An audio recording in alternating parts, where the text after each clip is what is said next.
पद्यांश क्रमांक 1, उसमें फर्स्ट कृति है आकृति पूर्ण कीजिए। चांदनी रात की विशेषताएं, किरणों का खेलना, स्वच्छ चांदनी, हरी घास का लहराना, मंद पवन चलना। नेक्स्ट है आकृति पूर्ण कीजिए। किरणों के खेलने का स्थान जल थल, यहाँ फैली हुई है चांदनी पृथ्वी पर आकाश में।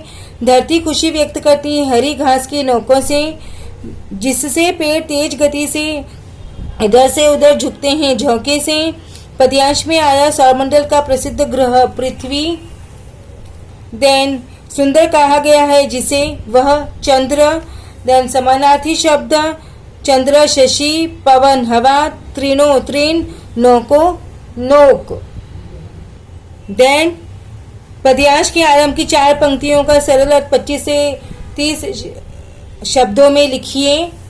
सो आंसर इज चांदनी रात में आकाश में सुंदर चंद्रमा शोभायान है। उसकी चंचल किरणें झिलमिल झिलमिल करती हुई अटखेलियां कर रही हैं। ऐसा लगता है जैसे वे जल और जमीन के साथ खेल रही हैं। चंद्रमा का निर्मल प्रकाश पृथ्वी पर और समूचे नभ मंडल में फैला हुआ है और वह उन्हें प्रकाशित कर रहा है। देन पद्यांश क्रमांक 2, कृति 1 आकलन आकृति पूर्ण कीजिए। कवि की कल्पना में है चांदनी स्वच्छ, रात्रि निस्तब्ध। चांदनी रात की विशेषताएं स्वच्छंद, सुमंद गंध, हर्षित दिशाएं। नेक्स्ट नियति नटी के कार्य का ढंग, एकांत भाव, शांत और चुपचाप ढंग। जैसे 2 प्रश्न बनाकर लिखिए जिनके उत्तर निम्नलिखित शब्द हो। गंध, उत्तर स्वच्छंद, सुमंद क्या है? कार्यकलाप, नियति नटी के अब भी क्या चलते हैं। देन कृति 2 है। निम्नलिखित शब्द समूह के अर्थ वाले निम्न शब्द पद्यांश से खोजकर लिखिए जिसमें आनंद न हो, निरानंद। जो अपनी इच्छा के अनुसार सब काम करे, स्वच्छंद। पद्यांश में उपसर्ग जुड़े 2 शब्द ढूंढकर उपसर्ग एवं शब्द अलग अलग करके लिखिए। सु प्लस मंद दैट इज सुमंद, निर प्लस आनंद दैट इज निरानंद। देन पद्यांश की प्रथम 4 पंक्तियों का सरल अर्थ 25 से 30 शब्दों में लिखिए। कवि चंद्रमा के स्वच्छ प्रकाश में निखरी हुई रात्रि का वर्णन करते हुए कहते हैं कि यह चांदनी गजब की निर्मल है और यह रात कितनी शांत है। कहीं किसी और कोई स्वर नहीं है। सर्वत्र मुक्त रूप से मंद मंद सुगंध व्याप्त है। कोई भी दिशा ऐसी नहीं है जिस और आनंद का माहौल न हो, अर्थात सर्वत्र आनंद ही आनंद है। देन पद्यांश क्रमांक 3,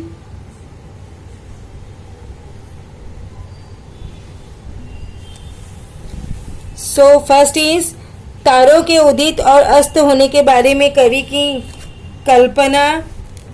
पृथ्वी द्वारा मोती चितराया जाना, सूर्य द्वारा मोतियों को बटोर लिया जाना, सूर्य का संध्या को मोतियां देना, मोतियों से संध्या का रूप छलकना। पद्यांश में आया एक बहुमूल्य रत्न मोती। कवि के कथनानुसार सवेरा होने पर सूर्य का नियमित काम मोतियों को बटोरना। रात के समय पृथ्वी का अद्भुत कार्य, सबके सोने पर मोती बिखेरना। चांदनी रात की विशेषताएं स्वच्छंद चांदनी, मोती तारे बिखराना। देन उत्तर लिखिए। रवि को विश्राम देने वाली संध्या, चांद तारों से छलकता है संध्या का नया रूप। देन लिंग पहचान कर लिखिए। वसुंधरा स्त्रीलिंग, रवि पुल्लिंग, संध्या स्त्रीलिंग, शाम पुल्लिंग। देन विरुद्धार्थी शब्द बिखेरना, इकट्ठा करना या बटोरना भी लिख सकते हैं आप यहाँ पर। सोना जागना, संध्या प्रातः, नया पुराना। देन सरल अर्थ कृति 3 उपयुक्त पद्यांश की प्रथम 4 पंक्तियों का 25 से 30 शब्दों में सरल अर्थ में लिखिए। सो आंसर इज कवि चांद तारों की तुलना मोतियों से करते हुए कहते हैं कि जब सब लोग सो जाते हैं तो पृथ्वी आकाश में चांद तारों के रूप में मोती बिखेर देती है। जब सवेरा होता है तो ऐसा लगता है जैसे सूर्य इन मोतियों को हमेशा बटोर ले जाता हो, अर्थात सुबह उजाला हो जाने पर आकाश में चांद तारे लुप्त होते जाते हैं। देन पद्यांश क्रमांक 4, सो फर्स्ट इज कृति 1 आकलन आकृति पूर्ण कीजिए। पंचवटी की 2 चीजें, पर्ण कुटीर स्वच्छ शिला, धीर वीर धनुर्धर का रूप योगी जैसा। उत्तर लिखिए। ऐसे 2 प्रश्न बना के लिखिए जिनके उत्तर निम्नलिखित शब्द हो। पर्ण कुटीर पंचवटी की छाया में क्या बनी है? धनुर्धर कौन जाग रहा है? निम्नलिखित शब्दों के अर्थ वाले शब्द पद्यांश से खोजकर लिखिए। काला श्याम, झोपड़ी, पर्ण कुटीर। देन समानार्थी शब्द स्वच्छ साफ, कुटीर कुटीर, निर्भीक निडर, भुवन संसार। नेक्स्ट निम्नलिखित शब्द समूह के लिए पदयांश में से चुनकर एक शब्द लिखिए। धनुष चलाने में निपुण व्यक्ति धनुर्धर, पत्थर की पटिया का बड़ा टुकड़ा शिला। देन उपयुक्त पदयांश की अंतिम 4 पंक्तियों का सरल अर्थ 25 से 30 शब्दों में लिखिए। कवि कहते हैं कि इस समय संसार के सारे लोग सो रहे हैं, पर यह धनुषधारी कौन है जो रात्रि में इस समय जाग रहा है? वे कहते हैं कि यह कामदेव सा भोगी गृहस्थ कोई सन्यासी जैसा बना हुआ दिखाई देता है। देन अधोरेखांकित शब्द का भेद पहचान कर लिखिए। चारु है विशेषण और इसमें जो सुंदर है वो भी विशेषण है। अव्यय निम्नलिखित अव्ययों का अपने वाक्यों में प्रयोग कीजिए कि मैंने शाम से कहा कि कल तुम मेरे घर आ जाना के साथ मैं अपने दोस्त के साथ घूमने गया। ध्यान कृति पूर्ण कीजिए। संधि निरोग निर प्लस निह प्लस रोग विसर्ग संधि, निर्भीक निह प्लस भीक विसर्ग संधि। देन सहायक क्रिया लिखिए। तो सहायक क्रिया सेंटेंस सेपरेट कीजिए। सहायक क्रिया मूल रूप है देना, दिया, देना। है होना, दिया, देना। है इज होना, दिया इज देना। देन नेक्स्ट क्रिया प्रथम प्रेरणार्थक, देन द्वितीय प्रेरणार्थक। तो चलना, चलाना, चलवाना, देना, दिलाना, दिलवाना। देन मुहावरे कान न देना, सुनकर भी अनसुना करना। अध्यापक ने कई बार उस विद्यार्थी को समझाया पर उसने कान न दिया। मन न लगना अर्थात इच्छा न होना। सोहम का अपने अभ्यास में मन नहीं लग रहा है। देन अधोरेखांकित वाक्यांश के लिए कोष्टक में दिए गए उचित मुहावरे का चयन कर वाक्य पूर्ण लिखिए। फिर से लिखिए। तो परीक्षा में अच्छे अंक पाकर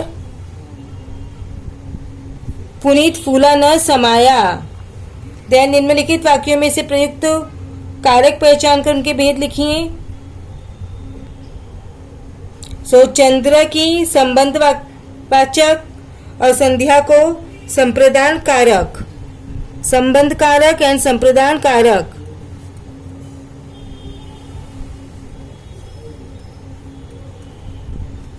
देन नेक्स्ट इज विराम चिन्ह। तो आप ये देख के लिखिए। उसके बाद है हमारा काल परिवर्तन, ये भी आप देख कर लिखिए। देन हमें वाक्यों की रचना के आधार भेद पहचान के लिखना है। तो पहला है सरल वाक्य, ये है हमारा संयुक्त वाक्य। फिर है निम्नलिखित वाक्यों का अर्थ के आधार पर दी गई सूचना के अनुसार परिवर्तन कीजिए। सो आंसर इज क्या आकाश में चंद्रमा शोभायमान है? Question mark. वह इस अवसर पर पृथ्वी अत्यंत प्रसन्न है। देन वाक्य शुद्धिकरण आप देख के लिखिए। उसके बाद में है हमारे पास में शब्दों के पर्यायवाची शब्द, ये भी आप बच्चों देख के लिखिए। वीडियो पॉज कीजिए और आंसर लिख सकते हैं आप। देन रचना विभाग, पुलक प्रकट करती है धरती हरित तृणों की नोकों से। इस पंक्ति का कल्पना विस्तार कीजिए। बच्चों वीडियो पॉज कीजिए और आप आंसर लिखिए इसमें। फिर नेक्स्ट हमें दिया है प्रकृति मनुष्य की मित्र है, स्पष्ट कीजिए।